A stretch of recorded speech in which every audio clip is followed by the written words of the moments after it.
Continue करते topic को कुछ एग्जांपल्स के साथ।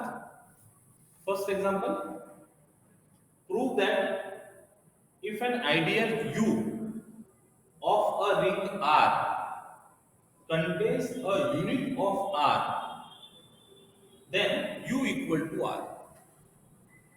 मतलब रिंग का एक आइडियल है U जिसमें एक यूनिट हो, यदि यूनिट और यूनिट एलिमेंट डिफरेंट है, तो यदि कोई आइडियल रिंग का यूनिट कंटेन कर रहा हो तो वो ideal is same as ring होगा। ये प्रूव करना है। देखिए, let U be an ideal of ring R। तो जब आइडियल है तो by definition it is subset of R। हमको प्रूव करना है U इक्वल टू R। तो दो सेट इक्वल कब होते हैं? जब एक दूसरे का सबसेट हो, दूसरा पहले का सबसेट हो। तो एक तो ऑब्वियस रिलेशन मिल गया। हमको R सबसेट ऑफ U ये शो करना होगा। उसके पहले शो करना होगा कि 1 belongs to U, 1 is unit element. क्योंकि जब यूनिट की बात हो रही है रिंग में, तो यूनिट के एलिमेंट के लिए यूनिट एलिमेंट होना जरूरी है। रिंग में यूनिट एलिमेंट होगा, वो यूनिट एलिमेंट U में है, ऐसा पहले हम प्रूव करते हैं और फिर प्रूव करेंगे R is subset of U। Now let A be a unit in R। अब जैसे हमने A को यूनिट इन R कहा, तो that unit belongs to U by definition दिया हुआ U contain unit of R, A belongs to U। अब A unit है, इसका मतलब क्या? By definition A inverse exist in R such that A inverse is equal to unit element 1 is equal to A inverse A by definition of unit। अब देखो, ये A inverse ring का element है और A U का element है और U ideal है। आइडियल मतलब लेफ्ट आइडियल, राइट आइडियल दोनों। तो प्रोडक्ट रिंग का एलिमेंट और U का एलिमेंट का प्रोडक्ट, लेफ्ट और राइट दोनों product A inverse A belongs to U, A inverse belongs to U by definition of ideal। And what this product is, A inverse A बोलो या A inverse बोलो, that is 1। So 1 belongs to U। मतलब जो unit element था ring का वो ideal में आ गया। कब? जब ये आइडियल रिंग के यूनिट को कंटेन कर रहा हो, तो 1 belongs to U आ गया। अब आगे देखते हैं। Let R be an element of R, ring R, और 1 U में है, अभी हमने प्रूव किया। तो रिंग का एलिमेंट और आइडियल का एलिमेंट, लेफ्ट प्रोडक्ट और right product, R1 will be in U, 1R will be in U since U is ideal। अब 1 यूनिट एलिमेंट है, तो यूनिट एलिमेंट है तो G3 of R2 in definition of R satisfy होगी। तो R.1 या 1.R will be equal to R by identity property of R। और इसको यदि आप सिंबॉलिक नोटेशन में लिखना चाहें तो बोल सकते हैं by G3 of R2 of R। Ring की डेफिनेशन को यदि रिकॉल करें तो ये सिंबॉलिक नोटेशन दिया जा सकता है। R हमने R में लिया था और वो दिख रहा है U में। R belongs to R imply R belongs to U, इसका मतलब R के सारे एलिमेंट्स U में है, तो R सबसेट ऑफ U बन गया। इसको नंबर 2 दे देते हैं। 1 और 2 को कंबाइन कर ले दी तो we get U equal to R। यही हमको प्रूव करना है। Example 2, prove that the set Example 2, prove that the set of units in a commutative ring, कितनी चीजें दी हुई है? commutative ring with unit element form an abelian group। मतलब ring associative ring तो होती है, अब कम्यूटेटिव रिंग बोला इसका मतलब G5 प्रॉपर्टी ट्रू हो रही है। Commutative property A dot B equal to B dot A for all A and B belongs to R। With unit element की भी बात हो रही है, तो G3 property existence of identity element, unit element जिसको कहते हैं, वो प्रॉपर्टी भी ट्रू हो रही है, यानी G3 of R2 of R ये ट्रू हो रही है। तो इतनी सब प्रॉपर्टी के लिए set of units in commutative. अब यूनिट्स का मतलब क्या होगा? ऐसे एलिमेंट्स जिनका इनवर्स R में एग्जिस्ट हो रहा।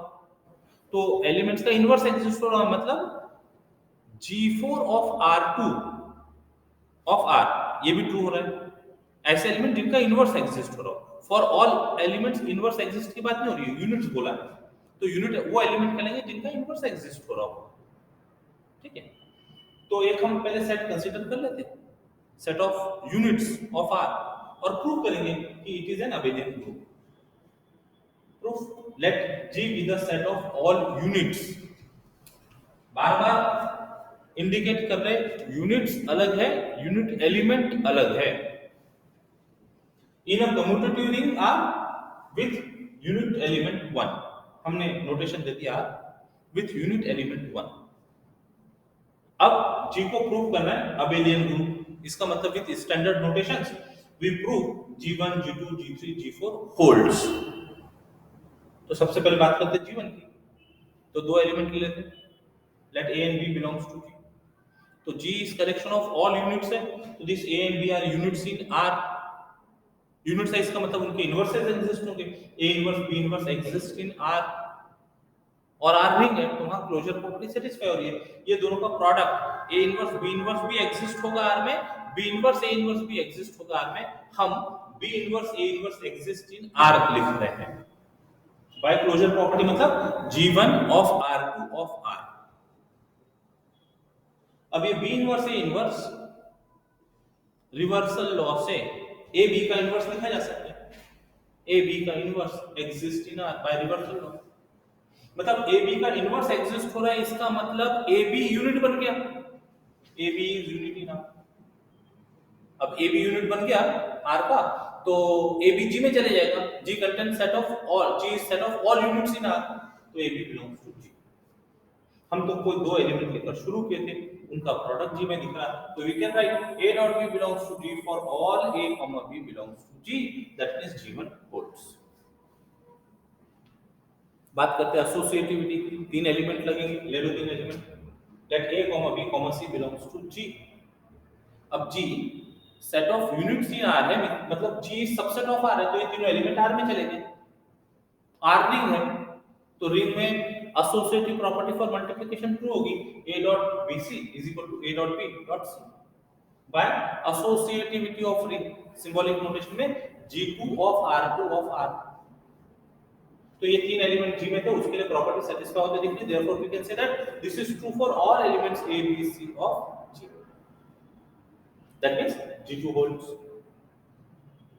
नाउ G3, G के हर एलिमेंट के लिए हम एक ऐसा एलिमेंट G में शो कर सके जिसको हम 1 से डिनोट करेंगे, such that A dot 1 is equal to A is equal to 1 dot A for all A in G। तो एक एलिमेंट लेके चलते हैं, that A belongs to G, that means A is unit in R। Unit है इसका मतलब A inverse exist in R such that A inverse is equal to 1 is equal to A inverse है by definition of unit। अब जब A unit है, A का inverse exist हो रहा है, तो A इनवर्स के लिए भी तो A मिल रहा है, तो A inverse is also unit in R बन जाएगा। इसका मतलब A inverse belongs to G चले गए, तो A के लिए A inverse belongs to G आ गया, और ऑलरेडी A G में है, तो दोनों का प्रोडक्ट क्लोजर प्रॉपर्टी से A inverse belongs to G लिखा जा सकता है। ये जो भी हमने क्लोजर प्रॉपर्टी प्रूव की, A inverse belongs to G, and what is A inverse, it is nothing but 1। तो 1 बिलोंग्स टू G तो आ गया, अब वो प्रॉपर्टी आगे की सेटिस्फाई करता है क्या, तो देखो A and 1 belongs to G which are elements of R since G is subset of R, और रिंग विच यूनिट एलिमेंट 1 है, तो G3 of R2 of R true है, तो A dot 1 is equal to A is equal to 1 dot A by G3 of R2 of R। इसका मतलब for all A in G there exists 1 in G such that A dot 1 is equal to A is equal to 1 dot A, and this is nothing but G3, so G3 holds। for G हम G के लिए verify करते हैं G1 G2 G3 G4 G5, और ये verify करते हुए हम R की जो प्रॉपर्टीज है for multiplication G1 G2 G3 G4 G5 of R2 of ring वो यूज कर रहे हैं। G3 आ गए, G4 में चलते हैं, तो हर एलिमेंट का इनवर्स मिलना चाहिए, तो let A belongs to G ले लिया, तो A इनवर्स G में मिलना चाहिए, ऐसा हमको शो करना है, तो let A belongs to G, that gives A is unit in R, unit है इसका मतलब A inverse exist in R such that A inverse is equal to 1 is equal to A inverse A। अब यहां से A के लिए A inverse मिला तो हम ऐसा भी तो बोल सकते हैं A इनवर्स के लिए A है सच दैट प्रोडक्ट इज 1, तो इसका मतलब A inverse is unit in R, तो A इनवर्स G में चलेगा। तो for all A in G there exists A inverse in G such that A inverse is equal to 1 is equal to A inverse A, her element का inverse मिल रहा है, therefore G4 holds। तो ये चार property के कारण G group बन गया। अब अबेलियन ग्रुप की बात करनी है, कम्यूटेटिव प्रॉपर्टी, तो let A, B belongs to G, G subset of R है, तो A और B R में आ गए, और R कम्यूटेटिव रिंग दिया हुआ है, R इज कम्यूटेटिव रिंग दिया हुआ है, तो कम्यूटेटिव प्रॉपर्टी से A B equal to B by commutative property of R, और इसको सिंबॉलिक नोटेशन में बोलना चाहे तो bye G5 of R2 of R। तो कोई दो एलिमेंट G में लिया था उसके लिए कम्यूटेटिव प्रॉपर्टी को मिल गई, therefore we can say that AB equal to BA for all A, B belongs to G, that is G5 holds। Hence, collection of all units in R, which is G, is an abelian group. What is G? यहाँ पर सब mention किया हुआ था, तो this follows the result.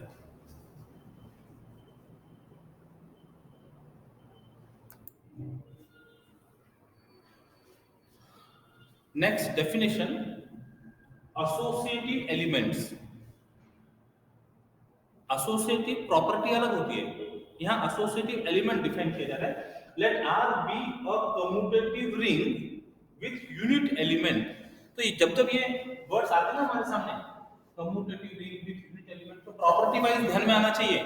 Multiplication के लिए G5 true है, मल्टीप्लिकेशन के लिए G3 ट्रू है, और यूनिट एलिमेंट की बात कर रहे हैं and A belongs to R, then A is called associative of an element B in R if A is equal to BU for some unit U in R। अब ये जो यूनिट की बात हो रही है, यूनिट मतलब ऐसा एलिमेंट जिसका इनवर्स एग्जिस्ट हो रहा हो, इसका मतलब G4 of R2 की भी बात हो रही है। जब रिंग की डेफिनेशन करते हैं तो G1 और G2 फॉर मल्टीप्लिकेशन तो होते ही होते हैं, अब जो एडिशनल प्रॉपर्टी है वो इनकी वजह से मिल रही है।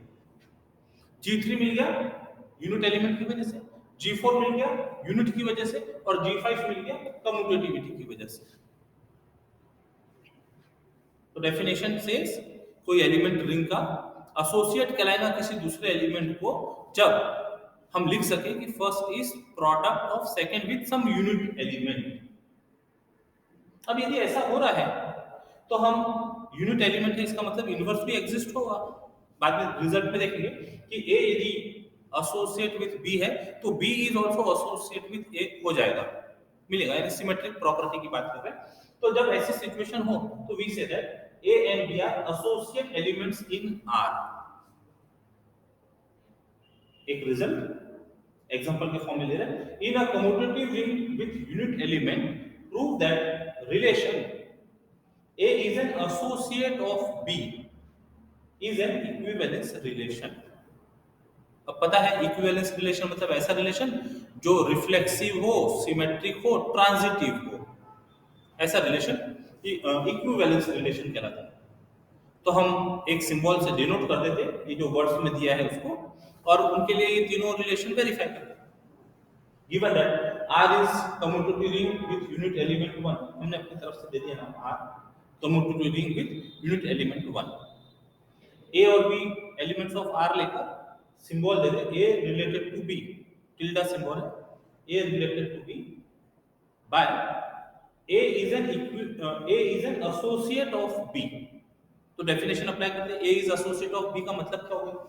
Bye definition A related to B का मतलब A is equal to BU for some unit U in R। U is unit in R।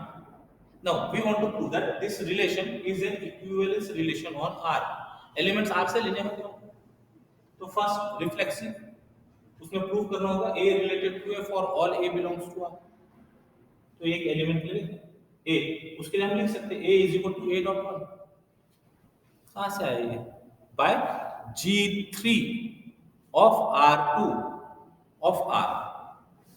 there exists unit element 1 such that a dot 1 is equal to a is equal to 1 dot a, ऐसे लिखा जा सकता है. Now this 1 is what unit element, इसका inverse exist होगा क्या? Yes होगा. Unit element का inverse is unit element itself, so we can say that 1 is unit also. So we can write this one as a is equal to au, where u is equal to 1 is unit in R. Notice unit element is also a unit, उसका inverse exist होगा, तो a is related to a हो गया by definition, means relation is reflexive on R. Second, symmetric property prove करने के लिए, तो for a related to b we have to prove that b related to a, for a and b belongs to R, a comma b belongs to R. तो कोई दो element लेकर सकते हैं such that a related to b, तो by definition a is equal to b for some unit u in R. अब जब u को यूनिट बोला है, इसका मतलब u inverse exist in R and that inverse is also unit in R such that u inverse is equal to 1 is equal to u inverse u. अब u inverse का existence है, हम इसको यूज करना चाह रहे हैं, इसके पोस्ट मल्टीप्लाई करें, इस पर पोस्ट मल्टीप्लाई करते हैं, post multiplying by u inverse in a equal to b u a u inverse b u u inverse, associative property लगा के b ब्रैकेट में आ गया u u inverse, u u inverse is 1 और b 1 is b by properties. तो क्या होगा b is equal to a u inverse where u inverse is unit, तो by definition b is related to a, b is associable. हमने शुरू किया था a related to b, it gives b related to a, therefore relation is symmetric on R. Now third, transitivity prove करना है, तो क्या prove करेंगे? a related to b दिया हो, b रिलेटेड टू c दिया हो, तो this gives a related to c for all a b c belongs to R. तो कोई तीन एलिमेंट ले लेते पहले इन R with a related to b and b related to c. इनको डेफिनेशन से लिखते हैं. a related to b means a is equal to bu for some unit u in R, and b related to c means b is equal to say cv for some unit v in R. हमको a और c को relate कराना, मतलब a और c का expression चाहिए, तो b की वैल्यू पुट कर दिया, we get a is equal to b की वैल्यू पुट कर दिया cv u, एसोसिएटिव प्रॉपर्टी से c अदर bu. नाउ ये दोनों यूनिट है, तो दोनों यूनिट का product will be also a unit. इसके पहले एक रिजल्ट प्रूव किया था, collection of all units is a group, abelian group. तो क्लोजर प्रॉपर्टी से दोनों का product is also a unit, उसको w से डिनोट कर देते हैं. तो a is equal to cw where w is equal to uv is unit in R, which means a related to c. शुरू किया था a related to b, b related to c, इसने imply किया a related to c for all a b c belongs to R. So therefore relation is transitive relation. Thus, relation is reflexive, symmetric and transitive. Hence, the relation is equivalence relation. क्या दिया था इसका नाम? A is an associate of B. This is an equivalence relation on R. Ring, which is commutative ring with unit element. आज के लिए इतना ही, रोकते हैं अपने आप को, टॉपिक को कंटिन्यू करेंगे. Till then take care, bye bye, जय गणेश.